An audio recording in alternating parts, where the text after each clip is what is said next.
कोइलो एतना दुलार, बेटी के भेजला दूर देश मोरे, पापा हो सुना कोइला घरवा दुआर, सुना कोइला घरवा दुआर।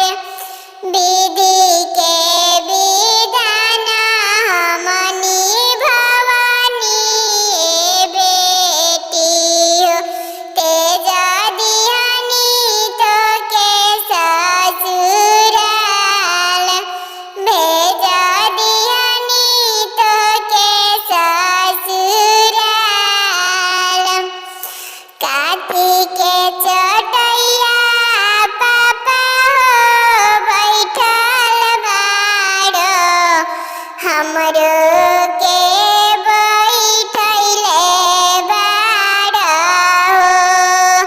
काठी के करजवा पापा हो बनैले बाड़ो, धियावा के तेज तारा हो। काठी के करजवा पापा हो बनैले बाड़ो, सुंदर बेटी तेज तारा हो। कुश के चटैया बेटी हो बैठल बानी, तहरो के बैठले बानी हो। पथल के छतिया बेटी हो बनैले बानी, तोहरा के बिसरतानी हो। पथल के छतिया बेटी हो कैले बानी, तोहरा के बिसरतानी हो। के कर हथवा पापा हो धैले बाड़ो, हमरो से धरैले बाड़ो हो। के कर हथवा पापा हो छोड़ावतारो, हमरा के धारावतारो हो। ताहार हथवा बेटी हो धैले बानी, दमदा से धारावतानी हो। आपन हथवा बेटी हो छोड़ावतानी, दमदा से धारावतानी हो। आपन हथवा बेटी हो छोड़ावतानी, तहरे धारावतानी हो। के कर बोझवा पापा हो उतारो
ઘર